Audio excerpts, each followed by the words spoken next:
Hello and welcome back to Grandpa Mark reading The Princess and the Goblin by Mr. George MacDonald. This is going out to my dear sweet grandchildren, all 6 of them. So we are at chapter 8, The Goblins. For some time, Curdie worked away briskly, throwing all the ore he had disengaged on one side behind him, to be ready for carrying out in the morning. He heard a great deal of goblin tapping, but it all sounded far away in the hill, and he paid it little heed. Towards midnight he began to feel rather hungry, so he dropped his pickaxe, got out a lump of bread, which in the morning he had laid in a damp hole in the rock, sat down on a heap of ore, and ate his supper. Then he leaned back for 5 minutes' rest before beginning his work again, and laid his head against the rock. He had not kept the position for 1 minute before he heard something which made him sharpen his ears. It sounded like a voice inside the rock. After a while he heard it again. It was a goblin voice. There could be no doubt about that, and this time he could make out the words. "Hadn't we better be moving?" it said. A rougher and deeper voice replied, "There is no hurry. That wretched little mole won't be through tonight if he work ever so hard. He's not by any means at the thinnest place." "But you think the load does come through into our house?" said the first voice. "Yes, it's a good bit farther on than he'd got to yet. If he had struck a stroke more to the side just there," said the goblin, tapping the very stone, as it seemed to Curdie, against which his head lay, "he would have been through. But he's a couple of yards past it now, and if you follow the load, it will be a week before it leads him in. You can see it back there a long way. Still, perhaps, in case of accident, it would be well to be getting out of this. Helfer, you'll take the great chest. That's your business, you know." "Yes, Dad," said a third voice. "But you must help me get it on my back. It's awfully heavy, you know." "Well, it isn't just a bag of smoke, I admit, but you're as strong as a mountain, Helfer." "You say so, Dad.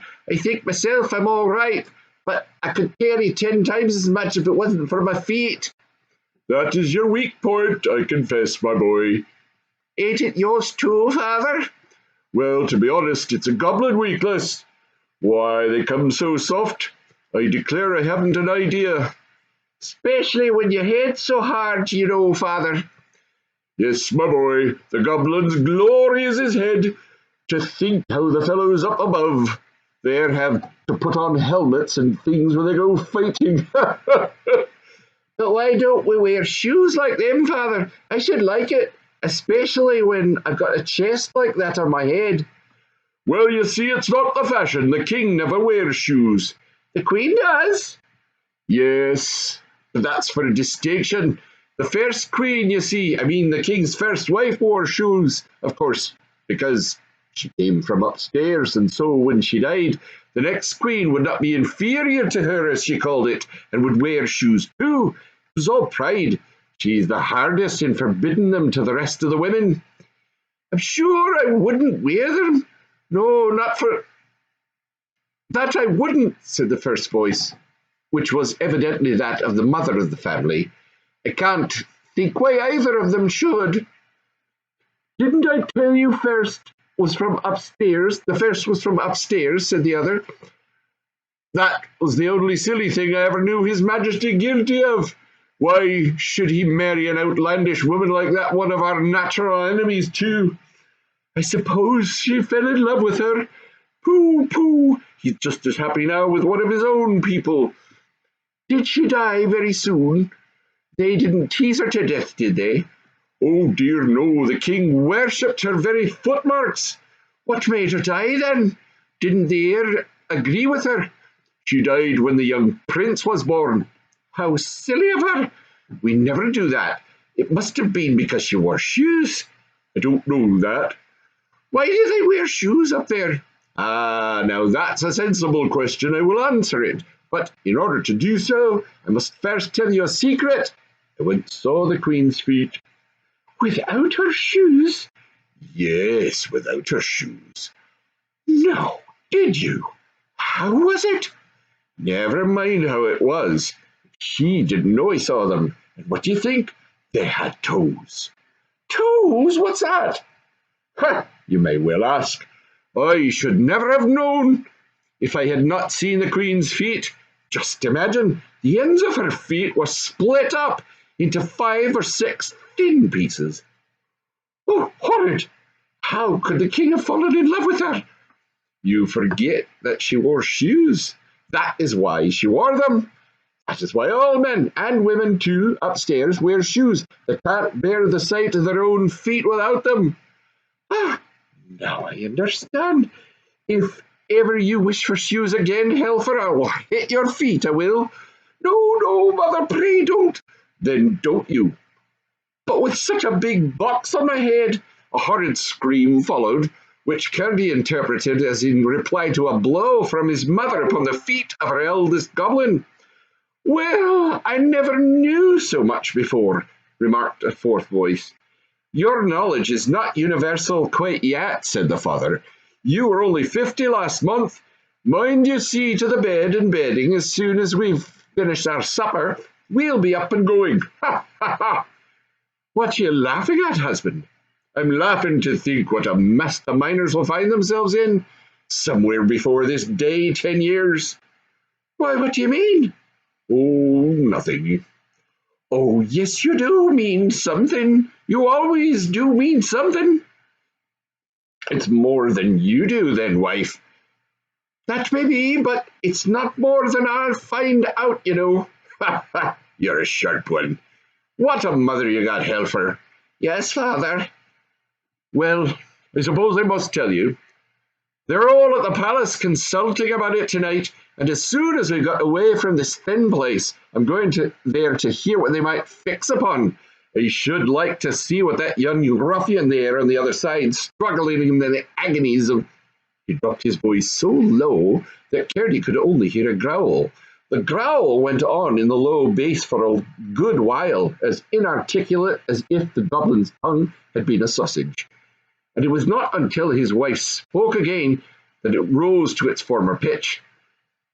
But what shall we do when you are at the palace? She asked.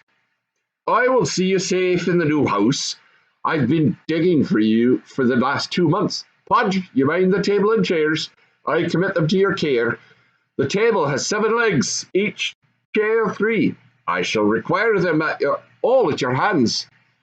After this arose a confused conversation about the various household goods and their transport, and Curdie heard nothing more that was of any importance. He now knew at least one of the reasons for the constant sound of the goblin hammers and pickaxes at night. They were making new houses for themselves, to which they might retreat when the miners should threaten to break into their dwellings. But he had learned 2 things of far greater importance. The first was that some grievous calamity was preparing and almost ready to fall upon the heads of the miners. The second was the one weak point of a goblin's body. He had not known that their feet were so tender as he had now reason to suspect. He had heard it said that they had no toes.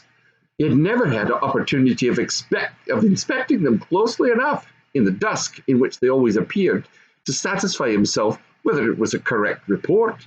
Indeed, he had not been able to satisfy himself as to whether they had no fingers, although that also was commonly said to be a fact. One of the miners, indeed, who had had more schooling than the rest, was wont to argue that such must have been the primordial condition of humanity, and that education and handicraft had developed both toes and fingers, with which proposition Curdie had once heard his father sarcastically agree, alleging in support of it that the probability that babies' gloves were a traditional remnant of the old state of things, while the stockings of all ages, no regard being paid in them to toes, pointed in the same direction. But what was of importance was the fact concerning the softness of the goblin feet, which he foresaw might be useful to the miners. What he had to do in the meantime, however, was to discover, if possible, the special evil design the goblins had now in their heads. And we will be back in a moment with our next part of Chapter 8.